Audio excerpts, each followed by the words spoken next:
Many of our viewers didn't get to see our initial live coverage of the tornadoes because they didn't have power. Worse yet, others had their own crisis to deal with during those first few hours and days. Over the next hour, we'll take you back to some of the hardest hit areas in the Tennessee Valley, beginning in Chattanooga, where the first round of tornadoes touched down in Lookout Valley before the start of the workday. First little band tries to push through tomorrow morning, so we'll keep an eye on that one. Our satellite and radar, look at these showers and thunderstorms just blowing up over the last 3 to 5 hours. An area of low pressure kicking out of the plain states. The Chattanooga area is not considered part of Tornado Alley. That's west. But recent weather events have taught local residents it can happen here. The damage you're viewing now is in Tiftonia. It came during the first line of violent storms this morning. We knew it was getting serious, though, when our firefighters at Station 20 in Lookout Valley got on the radio and reported seeing a funnel cloud descending and actually touching down. That same funnel was captured in cell phone photos sent in by viewers. Damage was heavy, like this 52-year-old barber shop that was destroyed when the winds lifted off the roof. Nearby on Astor Avenue, scenes that became common all over the area before the storm moved completely out. Look closely and you can see a giant cloud swirling through North Chattanooga. We heard the wind pick up. Everything was swirling, loaded with debris. The windows were rattling. The door flew open. Exploding transformers, snapping power lines, and leaving a path of destruction behind it. Yeah, just a big bang. And then you could hear it popping all the way down the street as it was taking things out. Jeff Berger watched the whole thing from his home. I believe it was a tornado. I definitely saw the swirl. I saw debris tied up in it. Oh, I was just screaming tornado for everybody to run to get safety. That's all I knew to do.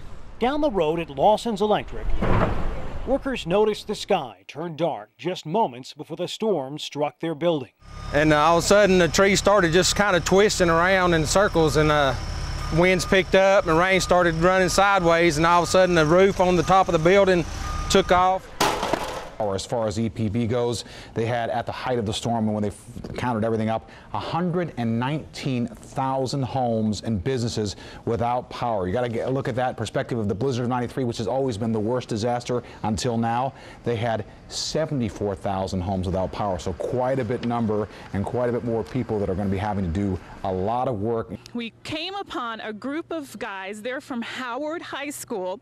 They're with Student Ventures, and their teacher actually ran off to get some gas because they ran out of gas for the chainsaw that they were using. But they're over here, they were driving around the neighborhood trying to help folks out. So they came on over here, found this huge tree that smashed into this house.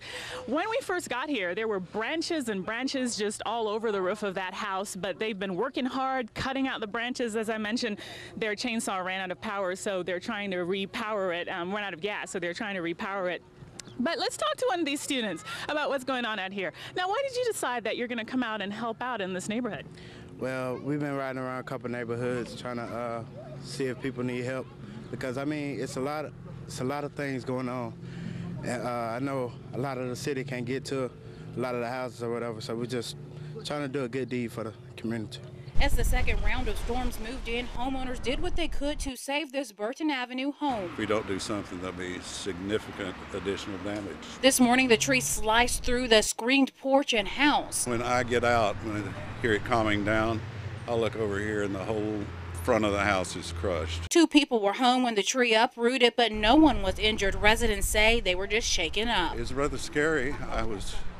Couldn't even use my laptop batteries. I was shaking so much. Trees like this one caused damage to homes throughout the viewing area, forcing many families to find a different place to stay tonight. A Chattanooga woman died when a tree fell on her mobile home. It happened around 3:30 in the Acres of Shade subdivision in the Shepherd community. The fire department got a call of a tree on a home. When they arrived, they found it was much worse. 2 different trees had fallen on 2 different mobile homes. Police tell us a woman in one of those homes in her 40s died. Her husband and young child were inside the home when the storm hit, but they made it out okay. Now, as the neighborhood cleans up, the shock of what happened begins to set in. You know, usually Chattanooga misses a lot of this stuff, but you know, sometimes the odds aren't always in your favor.